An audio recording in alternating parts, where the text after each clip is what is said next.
आहोत आणि सुरुवात महत्त्वाच्या बातम्यांनी करणार आहोत।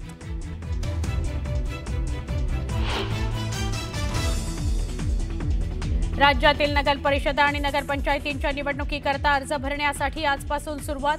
येत्या 17 तारखेपर्यंत नामनिर्देशन पत्र दाखल करण्याची अंतिम मुदत। काही वर्षांपूर्वी माझ्यावर आरोप झाले, मात्र 15 वर्ष झाले तरी अद्याप काहीही समोर आलं नाही। पार्थ पवारांवरील आरोपांवरून अजित पवारांचा विरोधकांना टोला।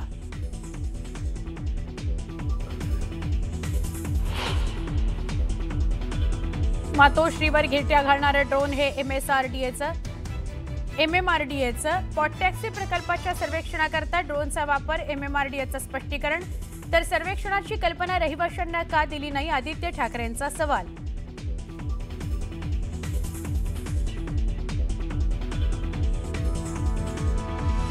गाडी फोडून ना त्याला 1 लाखाचं बक्षीस मिळालं। मी तर फोडणारच भेटला तर। राधाकृष्ण विखे पाटलांची गाडी फोडेल त्याला 1 लाख रुपयाचं बक्षीस। प्रहारच्या बच्चू कडूंची घोषणा।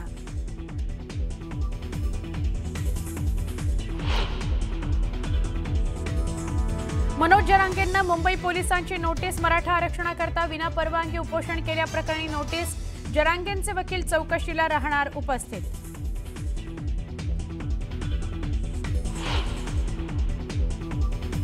बिहार निवडणुकीसाठी दुसऱ्या टप्प्याकरता प्रचार थंडावला। उद्या 122 जागांसाठी मतदान।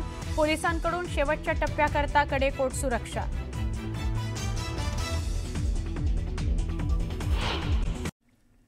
मुंबईमध्ये सध्या चांगलीच थंडी जाणवते। रविवारी पारा तब्बल 19 अंश सेल्सिअस इतका घसरला होता। हवामान खात्याच्या मते पुढच्या काही दिवसांमध्ये तापमान आणखी कमी होऊ शकतं। सकाळच्या वेळेत थोडं धुकं आणि गारवाही जाणवतो आहे।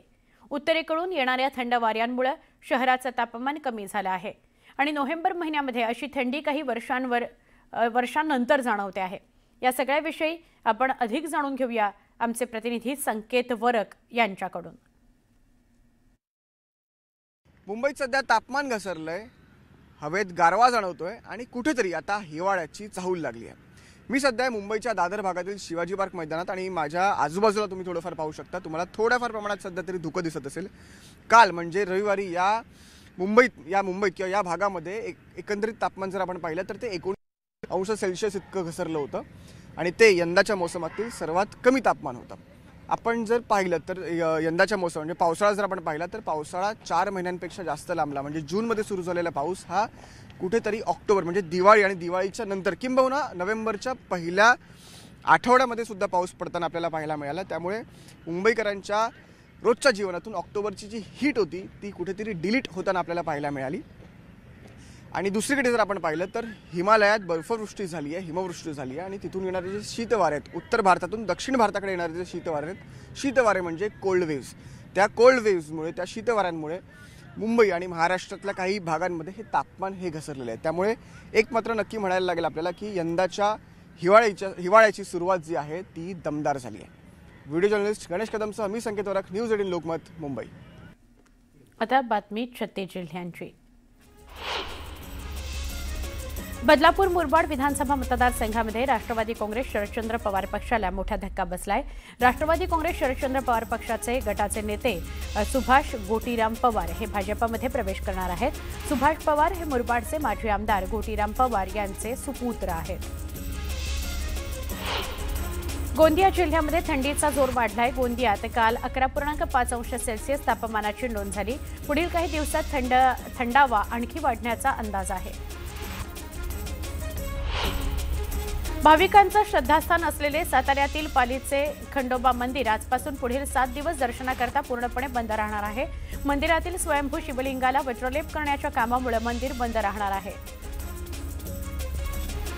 ओंकार हत्ती पकडण्याच्या मोहिमेबद्दल कोल्हापूर उच्च न्यायालयामध्ये याचिका प्रलंबित आहे। उच्च न्यायालयाच्या निर्णयानंतर ओंकार हत्ती पकडण्याची पुढची प्रक्रिया सुरू होणार आहे। नांदेड जिल्ह्यातील लोहा तालुक्यातील वडेपुरी शिवारामध्ये बिबट्या आढळला। एका गावकऱ्याने बिबट्याचा व्हिडिओ काढला। गावकऱ्यांमध्ये भीतीचं वातावरण आहे, तर या बिबट्याची माहिती वन विभागाला देण्यात आली। ओबीसी भटके विमुक्त यांच्या वतीनं जालन्यामध्ये भव्य मोर्चा काढला जाणार आहे। प्रकाश आंबेडकर यांच्या नेतृत्वाखाली हा मोर्चा काढला जाणार आहे। या मोर्चामध्ये ओबीसी नेते नवनाथ वाघमारे, लक्ष्मण हाके देखील सहभागी होणार आहेत। ओबीसी आरक्षणामध्ये होणारी घुसखोरी थांबवा या मागणीकरता हा मोर्चा काढला जाणार आहे। मुंबईच्या अटल सेतूवर सध्या रिफेसिंगचं काम सुरू आहे। हे काम मुंबईकडून उलव्याला जाताना 5 ठिकाणी सुरू असल्याने 3 पैकी 1 लेन बंद करण्यात आलेली आहे। या कामावरून आमदार आदित्य ठाकरे यांनी जोरदार टीका केली आहे। भ्रष्टाचार करणाऱ्यांना लाजही वाटत नाही असं त्यांनी म्हटलंय। कशा पद्धतीने हे काम सुरू आहे याचा आढावा घेतला आमच्या प्रतिनिधी प्रणाली कापसे यांनी। मी सध्या आलेली आहे मुंबईच्या अटल सेतूवर। अटल सेतू म्हणजे मुंबईच्या हार्बर लाईन ला सुरू होणारा रस्ता जो थेट पनवेलला जोडतो।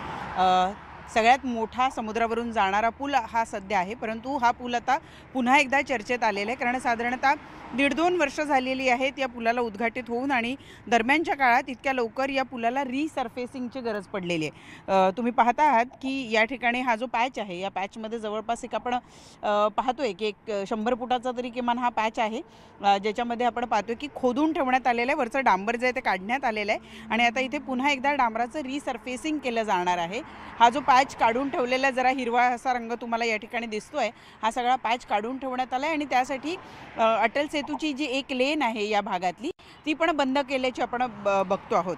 मुळात 2च वर्षात या रस्त्याला जे रिसर्फेसिंग करण्यात आलेलं आहे त्यावरून आमदार आदित्य ठाकरे यांनी सुद्धा आता ट्विट करून याचा निषेध केलेला आहे। ते असं म्हणतायत त्यांच्या ट्विटमध्ये की जगातला कुठलाच देश अशा पद्धतीचा भ्रष्टाचार हा सहन करणार नाही। 1-2 वर्षापूर्वीच उद्घाटित झालेल्या या रस्त्याच्या बांधकामात किती मोठ्या प्रमाणावर भ्रष्टाचार झाला आहे ते बघा, की इतक्या वेळेला या रस्त्याच्या रिसर्फेसिंगची गरज येऊन पडलेली आहे। आता मी खाली उतरून तुम्हाला दाखवते। साधारणतः काही इंचाचा हा संपूर्ण थर आहे, जो थर काढून टाकण्यात आलेला आहे आणि जसं मी सांगितलं एक 100 फुटाचं वगैरे अंतर असावं हे, जिथं हे सगळं रिकोटिंग केलं जाणार आहे। मी खाली तुम्हाला दाखवू शकते की हा माझा पाय आहे आणि हा मूळ वरचा इथला थर आहे। तर आत्ता सध्या हे एवढं काढून टाकण्यात आलेलं आहे आणि या संपूर्ण ठिकाणी रिसर्फेसिंग केलं जाणार आहे। तर हे रिसर्फेसिंग करण्यामागचं कारण स्वतः MMRD यानं सांगितलं आहे, नागरिकांना, प्रवाशांना आल्हाददायक प्रवासाचा आनंद मिळावा, कुठल्याही पद्धतीचा खाचखळगा त्यांना जाणवू नये, यासाठी या एवढ्या भागाचं रिसर्फेसिंग केलं जाणार आहे। रिसर्फेसिंग का करावं लागलं या प्रश्नाचं उत्तर मात्र आता MMRD प्रशासनाला द्यावं लागणार आहे।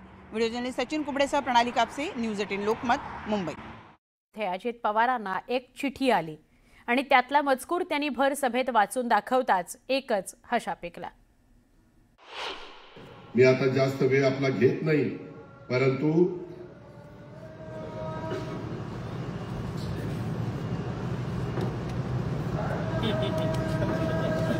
हे टीव्ही वाल्याचं फार अवघड झालं। मला ती आता चिठ्ठी आली, टीव्हीवर कार्यक्रम लाईव्ह सुरू आहे, पेटाचा तुरा खोचा।